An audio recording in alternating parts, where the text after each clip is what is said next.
Bonjour à tous, dans cette vidéo nous allons parler de trois choses liées au produit scalaire et ce seront des propriétés donc de bilinéarité, de symétrie et aussi liées à la collinéarité.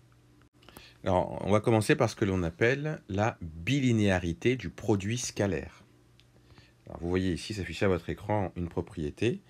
Alors ce qu'on appelle la bilinéarité, ça se limite aux deux premières lignes ici. Qu'est-ce qu'elles disent? Eh bien, elles disent que quand on fait le produit scalaire de U par V plus W, eh bien, on obtient produit scalaire de U et V plus produit scalaire de UW. Ça vous fait penser à quoi, ça?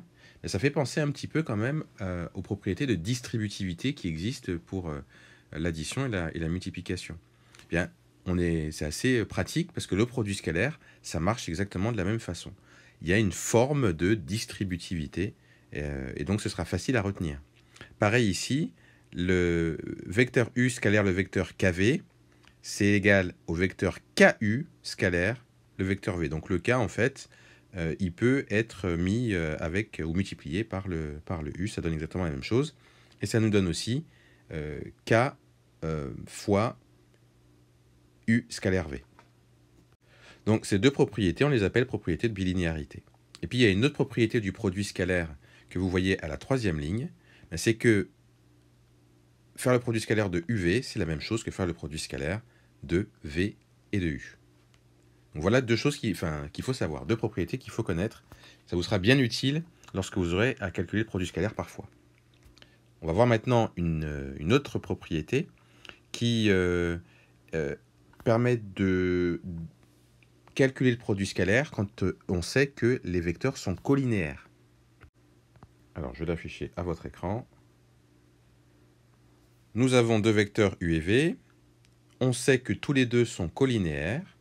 Eh bien, leur produit scalaire, dans ces cas-là, ce sera quoi? Eh bien, ce sera norme de U fois norme de V s'ils ont le même sens, et ce sera moins norme de U fois norme de V s'ils sont de sens opposé. Alors ça aussi, ça se démontre assez vite avec la notion de cosinus. Vous vous rappelez probablement qu'au tout départ, on avait défini le produit scalaire avec un cosinus. C'était U scalaire V, c'était égal à la norme de U fois la norme de V fois le cosinus de UV, donc de l'angle formé par les vecteurs U et V. Alors regardez, qu'est-ce qui se passe si les vecteurs U et V sont collinéaires? Ça veut dire que, bien, ou ils vont être comme ça, on va avoir U, par exemple, comme ça, et puis V comme ça. Donc là, ils sont de sens opposé, ou alors, ils vont être de même sens, quoi. Donc là, je vais avoir le vecteur U, et puis tiens, par exemple, ici, je fais le vecteur V. On va les faire se toucher, ce sera plus simple comme ça. Alors, qu'est-ce que vous constatez sur l'angle formé par les vecteurs U et V? Vous voyez qu'ici, l'angle, il est comme ça. Donc, l'angle, ça correspond à un angle de 180 degrés ici. Ou pi, si vous vous rappelez le cours sur en radian, sur la trigonométrie. Donc, le cosinus de pi, eh bien, c'est égal à moins 1. Donc, vous voyez qu'ici, notre cosinus de UV, quand les vecteurs n'ont pas le même sens, ça va être égal à moins 1. Donc, c'est pour ça qu'on obtient le moins ici, qui est avant la norme de U. Et puis, si les vecteurs ont le même sens, eh bien, en fait, l'angle formé par U et V, eh bien, ce sera 0.